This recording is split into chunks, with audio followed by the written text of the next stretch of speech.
सबसे tough subject कौन सा था मतलब इस टाइम पे नीट के? मेरे chemistry is so weak in specially inorganic part, याद ही नहीं होता मैम, डेटा इतना है इसको बार बार याद करने पे बार बार भूल जाते थे। फिर पता चला मैम कि उसको डबल डिजिट्स में याद करना शुरू कर मतलब पढ़ना शुरू कर दिया। एनसीईआरटी में ही मैम इतना है। और बायो बायो में इंटरेस्ट था मैम शुरू से, सो उसमें मेरा ठीक था। केमिस्ट्री में इनऑर्गेनिक एंड ऑर्गेनिक में थोड़ा प्रॉब्लम आया। How did you manage that? Yes ma'am. How did you manage that? आपका जो वीक सब्जेक्ट था उसको आपने कैसे मैनेज किया? क्वेश्चंस बनाना, मॉड्यूल डिफरेंट मॉड्यूल से बनाना शुरू किया, और फिर मैम उसको इनऑर्गेनिक में मैम रटना होता है, उसको मैम रिपीटली मतलब कुछ कुछ दिनों पर एक बार पढ़ लेते थे मैम। नोट्स बना मतलब स्टिकी नोट्स पे मैम चिपकाया करते थे पूरे रूम में, तो उससे बार बार देखने से बार बार रिवीजन हो जाता। मैम डिस्कशन करते थे अपने रूममेट से, उससे मैम मेरा स्ट्रॉन्ग हो गया था, एग्जाम तक हो गया था। Doctor Nisha, do you remember anything? I mean आपका सबसे टफ सब्जेक्ट कौन सा हुआ करता था? How did you manage that? Her biology students के लिए फिजिक्स ही टफ होता है।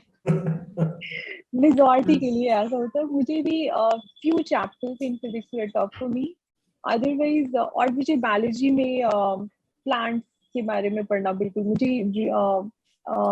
एनिमल और human was okay, but botany part was not very good, specially जो डाइवर्सिटी और ये सब पढ़ना होता था, I didn't like that. But पढ़ना था तो पढ़ना था, बिकॉज इसमें याद करना पड़ता था, आपको समझना नहीं होता, मतलब जहाँ रटने वाला चीज होता है, तो बायोलॉजी में वो पसंद नहीं था। बट फिजिक्स में जो समझ आ गया वो बेटर है, और जो नहीं आया तो दैट वाज नॉट गुड। खासकर रोटेशनल मोशन ज्यादा परेशान करता है लोगों को। हाँ, मतलब जहाँ पे कॉन्सेप्ट क्लियर नहीं हो पाते वो चीजें टफ थी फिजिक्स में, but otherwise physics was also good. But chemistry and like matlab the human and all these parts were very okay with me. I was very okay with these two things.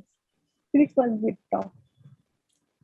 Sumit sir, ये तो आपके लिए बहुत common होता होगा कि बहुत ज्यादा नीट के बच्चों के लिए फिजिक्स को हैंडल करना। Means out of 10 students almost 8 students को प्रॉब्लम होती है। टू इवन यस, फिजिक्स समझने में प्रॉब्लम नहीं होती है, बट व्हेन यू अप्लाई तो फिर गड़बड़ हो जाती है।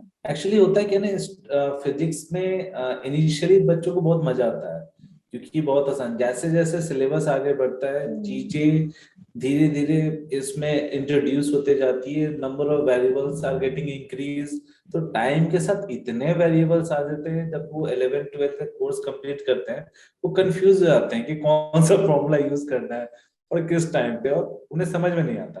बट क्या है कि चीजें अगर आप अरेंज्ड वे में आप सीखते हो और समझते हो, उसको कॉन्सेप्ट को लर्न करते हो, तो कभी जरूरत, एवरीथिंग इज इंटर रिलेटेड। और फिजिक्स में बोलो तो कंफ्यूजन की कोई बात ही नहीं है।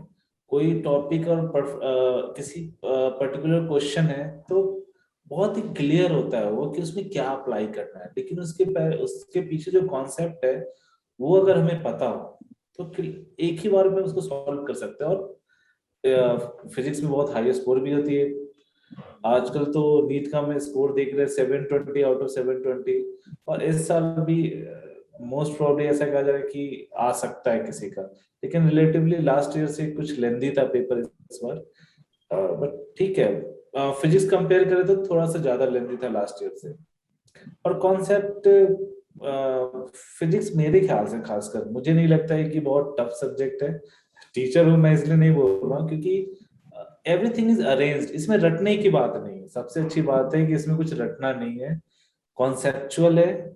You just remember the concept, the formula इसलिए भी याद करना है क्योंकि स्पीड बढ़ाने के लिए, और ये आपकी स्पीड को बढ़ाता है, नंबर ऑफ अटेम्प्ट्स बढ़ाता है, सो इसलिए फॉर्मूला रखना जरूरी है, अदरवाइज उसकी भी जरूरत नहीं है।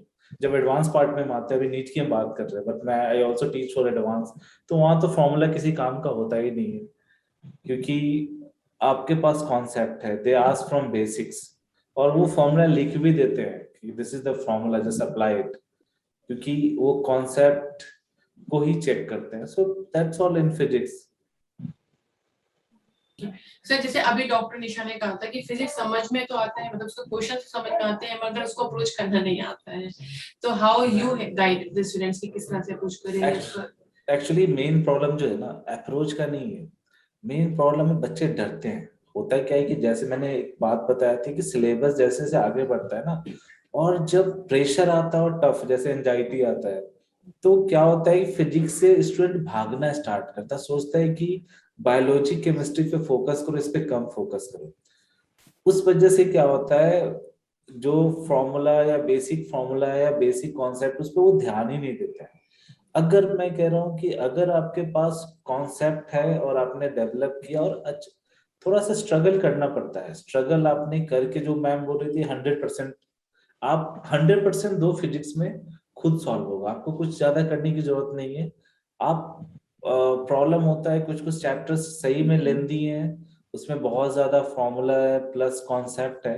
अगर आपको कॉन्सेप्ट अच्छे से आपने पढ़ा है, अपना 100% दिया, यू कैन इजिली सॉल्व. और एक्चुअली क्या होता है ना, अप्रोच का प्रॉब्लम होता है. क्वेश्चंस तो बच्चे पढ़ते हैं, क्वेश्चंस पढ़ के वो कंफ्यूज होते हैं कि ये इसमें फॉर्मूला लगेगा कौन है, कौन सा अप्रोच लगेगा. उसका मेन रीजन होता है कि उसके पीछे जो कॉन्सेप्ट उस चैप्टर का डेवलप करना चाहिए, जब करना था उन्होंने किया नहीं. अब एग्जामिनेशन में तो डेवलप होने वाला नहीं है, तो उसमें वहां तो एग्जामिनेशन में कंफ्यूजन ही होने वाला है. सो उसके लिए सबसे अच्छा है कि जब आप पढ़ रहे हैं उस समय कॉन्सेप्ट को डेवलप करें, उस चैप्टर से रिलेटेड जितने भी क्वेश्चंस आपके पास हैं अवेलेबल, उस पर आप फोकस करें, उसको सॉल्व करें, आपके अंदर कॉन्सेप्ट डेवलप होगा. और किसी भी चैप्टर, फिजिक्स में जब मैंने भी खुद प्रिपरेशन आईआईटी के लिए किया था, तो मुझे याद है जब भी हमारे चैप्टर्स चलते थे, मैं उस पर फुल्ली फोकस करता था, जितने भी कॉन्सेप्ट है, जितने भी फॉर्मूला है, उसको अच्छे से पढ़ता था. I solve. जो प्रैक्टिस है, आजकल के बच्चे ना प्रैक्टिस कम करते हैं. सबसे important वो सोचते हैं उन्होंने थ्योरी पढ़ लिया, दैट्स ऑल, प्रैक्टिस करने की जरूरत नहीं है.